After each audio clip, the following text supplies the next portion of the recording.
We mentioned Marcus Mariota, and by the way, with one snap last night, Marcus Mariota had more fantasy points for week 1 than Aaron Rodgers did. The Packers blown out handily by the Saints on Sunday. Here's Matt LaFleur from yesterday on the question of whether, and this is something Mike Golick and I discussed yesterday, the distraction from the Aaron Rodgers drama, did that affect the Packers? Here's LaFleur's answer to that question.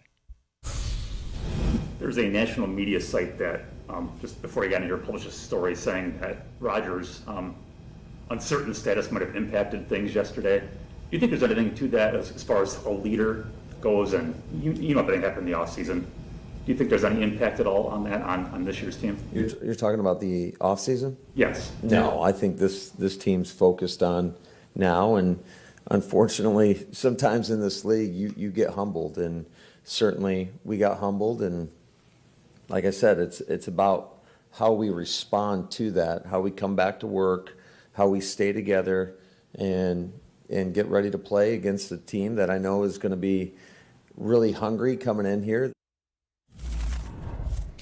I said this yesterday on PFTPM. Go ahead and ask your question. Don't blame it on a national website. And if you are going to blame it on the national website and use it as a shield for a question you want to ask anyway, how about give the name of the national website? We'll take the credit. If you're going to make us the person you point to, like, hey, well, they're asking the question, not me, go ahead and say it was us, because it was our story. Because our story came out, and then he had his press conference, and that guy asked the question based upon it. But they got to get this under control fast, because Aaron Rodgers has been so open this year about his issues with the team. Last year, he internalized it. This year, he's an open book. Interview with Aaron Rodgers before the game, during the pregame show on Sunday, openly talking about, hey, I wanted to be traded. You draft my replacement. You want to play him? Trade me. I thought about retiring. He thought about retiring right up until the weekend before the start of training camp. Shereen Williams said last night, maybe his heart really wasn't in it, and there's nothing he can do about it now. But that was a flat and uninspired performance. That's on the coach, and they better turn it around, because they got the Lions coming to town, and then they go to San Francisco. And they could get themselves into a hole that's going to be very unfamiliar for a team that's been 13-3 each of the last 2 years. Chris. Yeah, no, 100%. I think that they're real. What you and Mike Golick brought up yesterday, there's, real merit to that. I think the one thing that I do look at is a little bit like what Shereen said. I mean, hey, how, again, you weren't there for OTAs, you weren't there for minicamp. That is a part of the building process to be really good. And then, you're thinking about retirement a few days before training camp. I mean, again, where is your head in that place? I think that's fair to question. I don't think we really saw it, because we're just like, it's Aaron Rodgers. He'll figure it out, and he'll still throw laser beams and be awesome. So, yeah, but again, there does add a little level of dysfunction and renegadeness to the locker room, and the fact that, like, man, the star quarterback and screw Mark Murphy and Gutekunst and all the things that go with that. That can, of course, maybe distract the locker room to a degree. But, like, at the end of the day, you said it. They didn't play motivated. They got their butts whooped. I mean, whooped on both sides of the ball. And Aaron Rodgers, it wasn't good. But what I will fight back against, and I haven't broke down, like, the film yet, and that's another game I watched today, is there wasn't anybody open. I wasn't looking at it going, oh, man, he's missing throws, and I hear everybody going, it's the worst performance ever. Listen, worst performance ever, for Aaron Rodgers, certainly. But, damn, even his completions, people had guys on them like glue. I mean, like glue.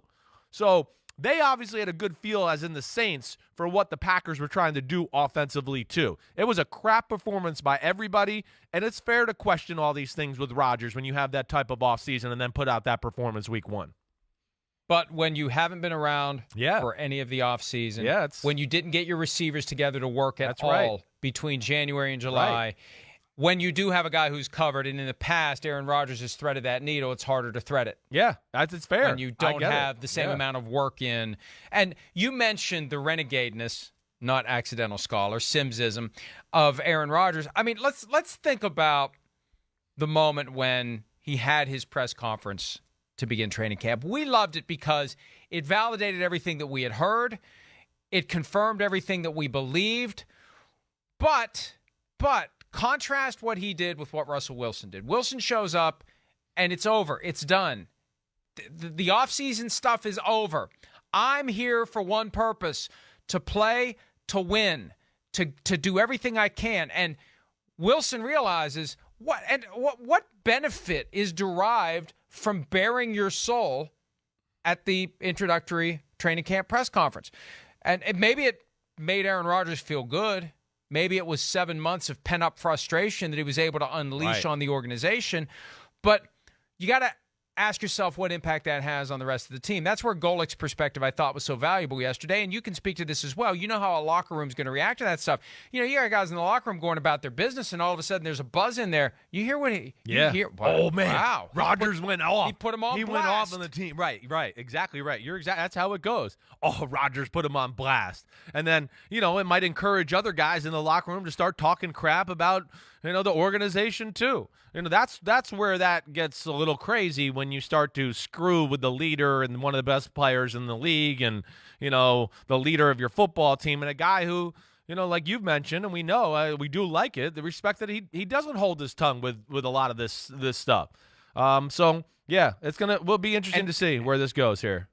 When it starts to crumble, if it starts to crumble, and look, everyone in that division lost, so throw it out. Yeah. There's 16 games left. Forget about week 1.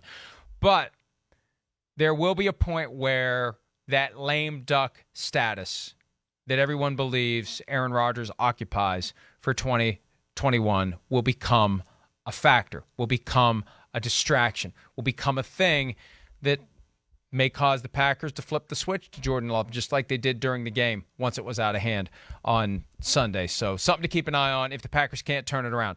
They should be able to beat the Lions on Monday night. If they can't, oh boy, is it going to be an interesting week in Green Bay if they fall to 0-2 with a trip to San Francisco for Sunday Night Football, Week 3. Yeah. Hi, I'm Mike Tirico, and thanks for watching. Make sure to hit subscribe for the latest news and highlights from NBC Sports.